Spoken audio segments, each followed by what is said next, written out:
Nacionalinio saugumo ir gynybos komiteto posėdėje buvo svarstomos garsiai nuskambėjusios Lietuvos vienašalės sankcijos Rusijai. Komiteto posėdis, nepaisant akivaizdžių argumentų, pateiktų pasiūlymų, atrodė maždaug taip. Išvados rengėjai visiems 5 pasiūlymam pritarė. Tai ar mes galime bendru sutarimu atmesti šios pasiūlymus komitetas? Giedrimai, labai teisingas pasiūlymas. Bendrų sutarimų visus iškart ir atmeskim. Ačiū. Gerai, ačiū. Nacionalinių sankcijų įstatymui pateikiau 2 pasiūlymus. Pirmasis. Pasiūlymas iš esmės ekonominės sankcijas buvo nustatyta mūsų 1.8, man atrodo, punktas, kuriame yra sankcijos taikomos žemės ūkio produkcijos ir pašarų importo draudimas. Tai mano supratimu siūlau šitą punktą išbraukti, paliekant visus kitus ribojamasias priemonės asmenims, kuriam jūs jau pritarėt, jų nejudinant, bet dėl šitos priemonės ją išbraukti, nustatant į trumpą galiojimo terminą, tai yra iki, jeigu aš neklystu, čia šių metų birželio 30 dienos, tai faktiškai ją išbraukti, realiai. Taip atrodytų pasiūlymas. Argumentai. Pirmas argumentas. Muitų sąjungos taisyklės priklauso išimtiniai ES kompetencijai. Niekas negali, jokia valstybė negali nustatyti savavališkai, savanoriškai ar savarankiškai bet kokių importo, eksporto ar tranzito draudimo, jeigu tokio leidimo įsakmiai neleidžia ES teisė. Pirmas. Antras.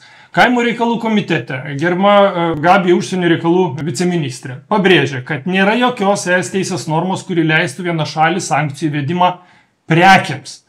Tai yra, nėra muitų sąjungos išimties iš šitos taisyklės. Trečia, tame pačiame posėdėje viceministrė minėjo, kad mes šitas sankcijas įvedėme remdamiesi nacionalinio saugumo išimtimi.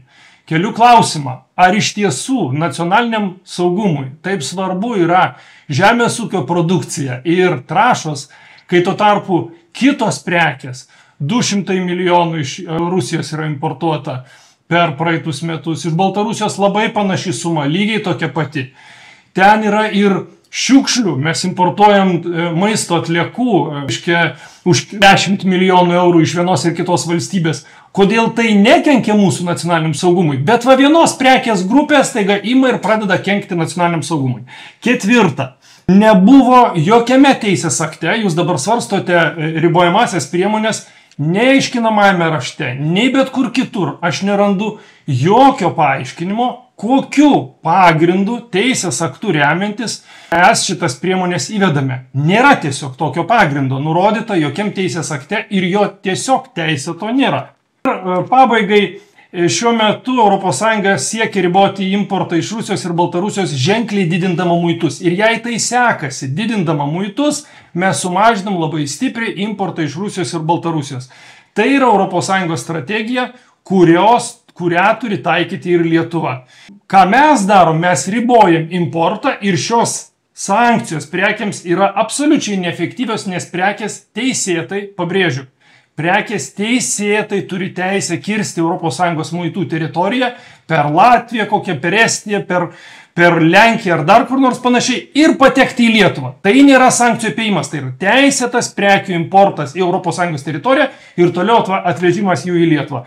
Na ir akivaizdu, kad taikymas sankcijų tokiai siaurai prekių grupiai yra ne siekis užkardyti Rusijos agresiją, ne siekis priversti Rusiją pasiekti taikos susitarimo, o tiesiog interesų grupės kažkoks tai tenkinimas, labai smulkus ir todėl siūlau šito ribojimo 8 punkto atsisakyti. Nepaisant akivaizdžių neteisėtumo ir neefektyvumo įrodymų ir argumentų, komitetas mano pasiūlymui nepritarė. Pateikiu ir antrąjį. Sakydamas, jei iš tiesų siekiama priversti Rusiją dėrėtis dėl taikos Ukrainoje, jeigu iš tiesų siekiama užkirsti karo pramonės finansavimą ir iš tiesų esame sąžiningi sprendimuose, tuomet nacionalinio saugumo tikslais turime sankcionuoti visą 100-milijoninį Rusijos importą į Lietuvą. Tai yra visas prekes. Aš galėčiau pirmininkę pavardinti. Rusija į Lietuvai importuoja prekių per 2004 metus. Ir čia yra statistika. Aš pasikreipiausi į statistikos institucijas ir gavau. Apie 200 milijonų eurų, lygiai tokia pati suma, apie 200 milijonų yra iš Baltarusijos. Ten yra įvairiausių net ir žemės ūkio produktų, nes žemės ūkio produktus, kuriuos uždrausti, nustato vyriausybė atsirinkimu, kažkokius kodus įrašo, kažkokių neįrašo, pieno produktai importuoti, kitai produktai neimportuoti. Kodėl taip vyksta? Ir ten yra ir šiukšlių. Lietuva šiukšlių importuoja iš Baltarusijos ir Rusijos po 10 milijonų. Gali patikėti to? Ir mes čia vaidinam nacionalinį saugumą.